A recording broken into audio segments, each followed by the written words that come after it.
Welcome to A Better HR Business, the podcast that looks at how HR consultants and HR tech firms grow their businesses and how they help their employers to get the best out of their people. Remember, for show notes and downloads, go to www.getmorehrclients.com/podcast.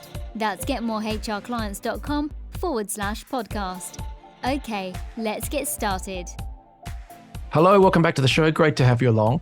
And I'm really looking forward to today's conversation with Bill Reed. Bill is the CEO of a very cool company called Remotely Me. Now, Gallup is quoted often in employee engagement in all sorts of areas, but Gallup says 80% of workers don't trust employers. And then Deloitte says high trust workplaces drive 400% better performance. So measuring and improving trust should be a primary goal for all HR teams and executives. And that is what Remotely Me is trying to solve for employers. So it's fascinating to get into, and I'm really keen to see what they do and how they do it. But firstly, Bill, thank you very much for joining me today. Great to be here. Thanks so much for today's interview. Absolutely. And whereabouts are you based? San Diego, California. Oh, nice. Sunny part of the world. Very good. You guys, you've got the visual neuroscience assessments, and you've also got the career advancement platforms. But there's a central element to all of that, which is trust. So maybe I can pass it to you. Can you give us a bit of an overview of what Remotely Me is and does? Absolutely. Well, of course, the pandemic changed the way we work in many dramatic ways. And even though there are a lot of companies that are trying to go back to the office, employees are finding, or their consultants, et cetera, that many of them prefer to stay remote. So this is exacerbating a problem that you mentioned earlier called trust. It's been around for a long time, but no one's been able to figure out how to solve it. It increases stress, and that then requires organizations to figure out how to deal with it. And they're using all kinds of things, from employee surveys to engagement platforms, foosball tables, whatever. Yeah. Figure out. And none of it is solving this problem. So what happens is within 18 months, they get close to 80% of their employees either fail, quit, or what's called quiet quit, which means they just stop working. So it's a really serious problem. It's costing firms globally around $9 trillion per year. And that's what we have now been able to solve with our cognitive AI and visual neuroscience. So that sounds fancy and complicated. How does it actually work in practice? So if you look at the way we've been trying to solve this problem, again, with either engagement surveys, do you like your job, your boss, and your dog, or these so-called assessments, which are really more personality tests. Some of these were invented in the 20s and 40s or 80s, and long before we knew about neuroscience. So we've had to change that around.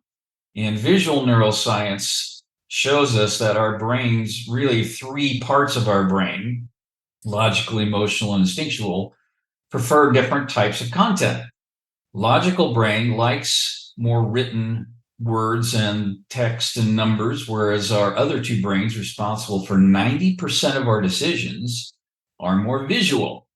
That's a problem for these text-based tests. They're asking you to make decisions about who you are by talking to 10% of your brain. So they have low validity rates, really low completion rates. They don't appeal to younger generations that like TikTok and YouTube. Our visual neuroscience turns that around by basically attracting your eyes to a certain part of the video, and then you'll answer these questions, and that can give us an inclination of your brain dominance and balance, which tells us your soft skills and your trust factors. Wow. What do you mean by visually attracting them to different parts of the video? I'm just trying to wrap my head around that. You bet. So I mentioned you've got three brains, not just one. And neocortex, your limbic system, and then, of course, what's called your reptilian complex. And certain people have more dominance in certain areas for those parts of your brain. So we use that. Again, three parts of your brain. So we divide the video into three quadrants. And your answers then are related to those three quadrants. If you are attracted more to quadrant one, you're going to answer the question more on that side. That tells us perhaps you have more logical dominance, maybe a higher norepinephrine set point, or if you answer more on the right side of the screen, you probably have higher serotonin set points, and you may have a more emotional brain balance, if you will. That equates directly to what you're good at. You're more analytical, you're probably going to be a little better at engineering. If you're more, say, emotional and caring and empathetic, you're probably going to be a little better at customer service. We're the first to actually create intellectual property that makes that connection. That's the really groundbreaking science here. Wow. That is very different indeed. So if I'm drawn to certain quadrants, let's say maybe the reptilian side, does that mean I'm not going to get the job because I instinctively go to fight or flight and I'm going to start fights in the workplace? No, I'll give you an example. Better Homes and Gardens. They had about an 85% realtor failure rate within the first year, costing them a lot for onboarding and training and all of that.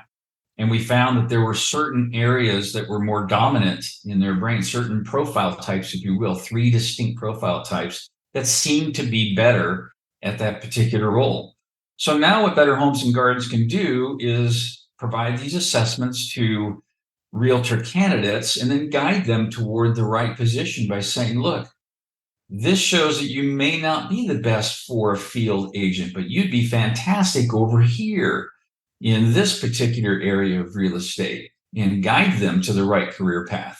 We're doing this for Collab Youth with young adults by showing them where their strengths are so that you are basically using your strengths to be more productive, and that helps them to be productive in their environments. Wells Fargo, T-Mobile, Target, and so forth use our guidebooks to help coach them and guide them toward the right careers, internships, or mentorships. So where does the trust aspect come into it? I understand that there are different elements or aspects to our brain function, and we might lean to different quadrants, but how does it turn into trust?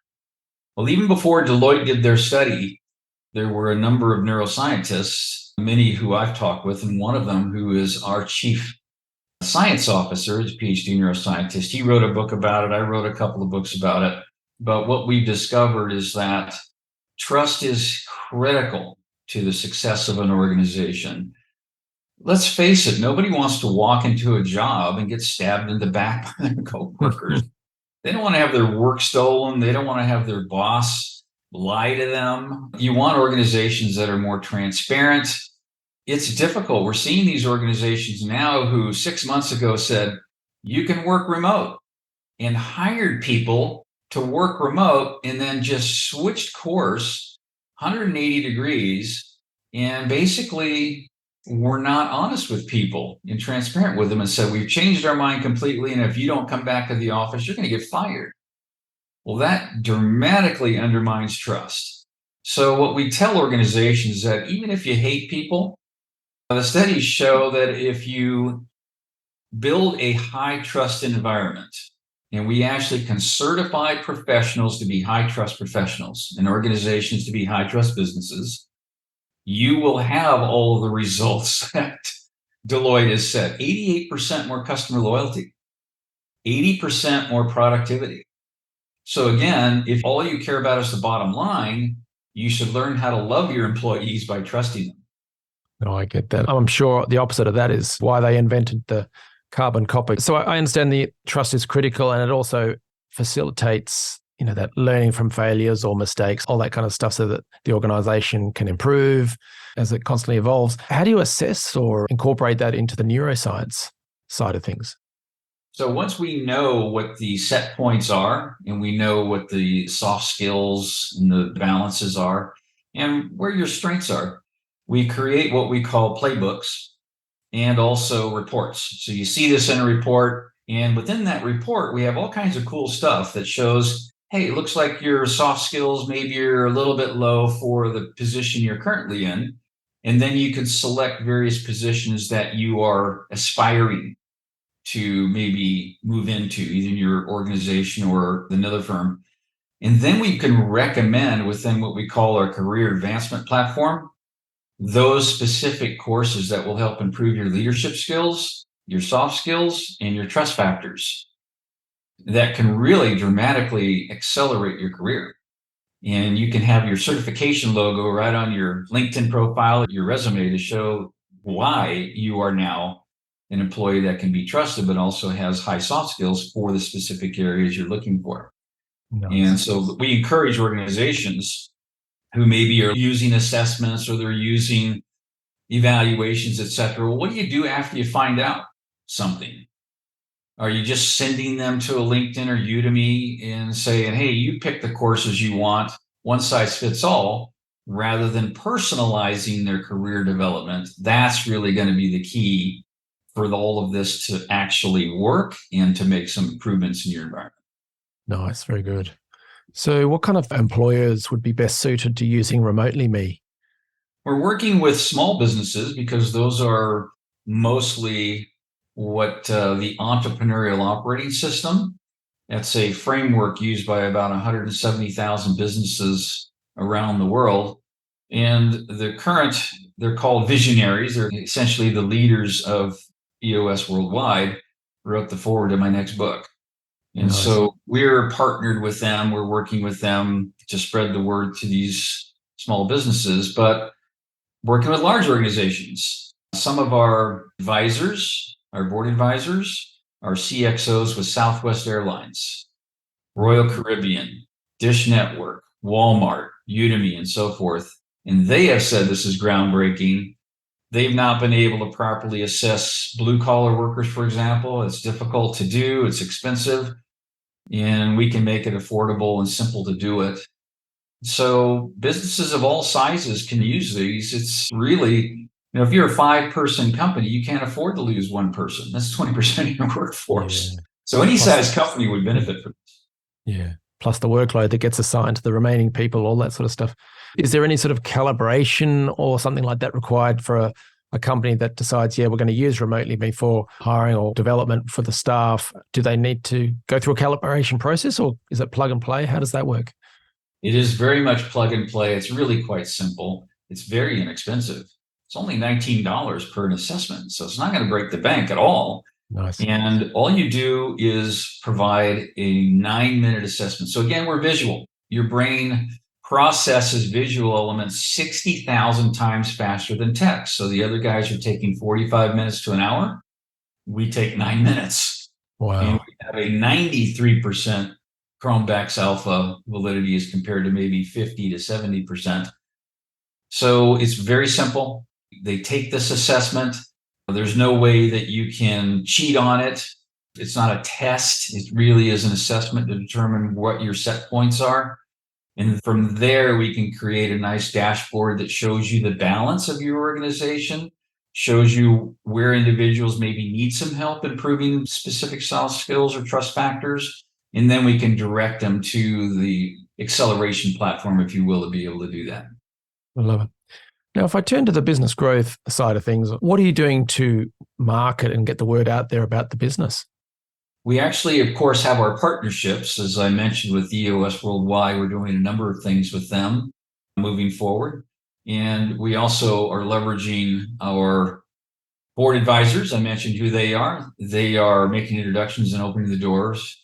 And we also have a very large network that we've created on LinkedIn, for example, with tens of thousands of individuals, decision makers. We run several groups on LinkedIn. We're sending out newsletters. We're writing all kinds of blogs and articles, etc., being published everywhere. So the word is getting out there. We've won several awards. A leading analyst selected us as a top 25 work tech vendor. And then the Society of Human Resource Management, the largest in the world, about 300,000 members, selected us as a finalist for a Better Workplaces Challenge Cup. Wow, well done. Yeah, that's an impressive result there. And how do you find LinkedIn? You mentioned groups. Sometimes they're great and sometimes they're ghost towns. It can be hard work to keep them engaging. What are your thoughts on that? We found that if you engage with people in the right way, and typically what we want to do is connect with people, create a connection there, invite them to one of our groups. And then within the groups, really, it's more about thought leadership. We have policies in our groups. We're not about spamming or advertising. This is more about providing information and thought leadership. So our groups are the Leaders Forum is one of those, very popular, by invitation only, all these groups. We have a tech execs groups for the technology side. We have sales and marketing groups and so on, depending upon your interest. We even have a neuromarketing group that we also sponsor. Very good, very good. Some of the companies that have been on this show, like Bamboo HR and things like that, they often partner up with consultants, whether that's HR consultants, recruitment firms, things like that, whereby they go in and they're doing projects, maybe ongoing work to help them in different areas. It might be learning development or embedding new talent models, whatever it may be. But sometimes they then refer in technology partners as a way of helping the client, but also it refers in business. Do you guys do that, or are you looking to do that in the future? We do. We have a number of recruiting firms who are finding great benefit in being able to automate. Many of the recruiters out there are spending hours trying to pre-assess and look at LinkedIn profiles. We have an app, it's a browser app that with one click will extract all of the LinkedIn data. And then we use our cognitive AI and neuroscience to analyze that. And it's pretty accurate, even with a limited amount of data, to determine what their soft skill balances are, what their profile is, and even more importantly, what their communication preferences are. Wow. Now what we can do is prompt ChatGPT to be able to communicate directly with them and personalize those messages using all this information we've extracted and that we've obtained. Really powerful for them, saves them hundreds and hundreds of hours. Other consultants for HR are using this as well to be able to engage with their clients and help them. We have an organization that basically provides employee engagement consulting, and they're using our visual neuroscience now for their profiles. So we can OEM this, if you will, to certain organizations. I love it. So what does the future hold for Remotely Me and its place in the world of work? Well, again, now that we've won several awards and we're getting quite a bit of traction with customers, we do have some investors that are now talking to us, and we expect to close the next round somewhere around the Q1 timeframe and accelerate from there. The goal is, like all companies, you want to hit the proverbial 100 million within 5 years. More likely, we'll probably get acquired before then because we've got some pretty cool stuff that it would take a company years to figure it out. We did a lot of trial and error to get to where we are now. We literally have thousands of people that have used this, and we adjusted our versions going from, say, the low 70% Chromebax Alpha to now 93%. That took years. You're not going to get there overnight if you start today. So I think an acquisition is probably more likely, but you never know. Right. So there's so much research and intelligence embedded within the development of the product that it's hard for newcomers to just suddenly catch up. Is that what you mean?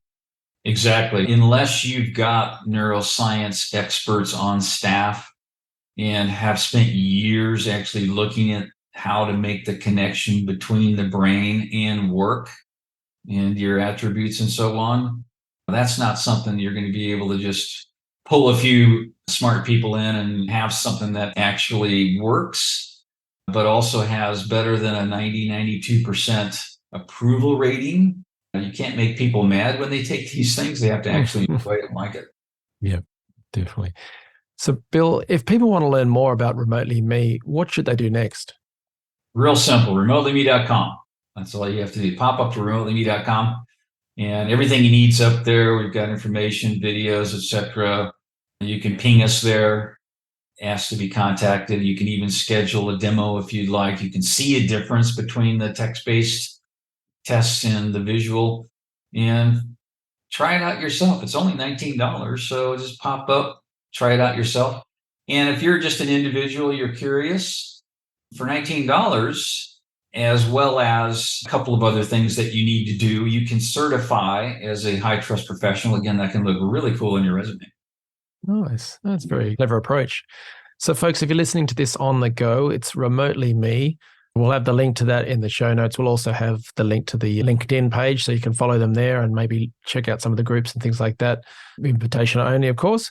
But otherwise, Bill, you've created something amazing there, and I think there's a very bright future and you're going to make a difference in the world of work. So thank you for what you're doing, and thank you for joining me on the show today. Really appreciate it.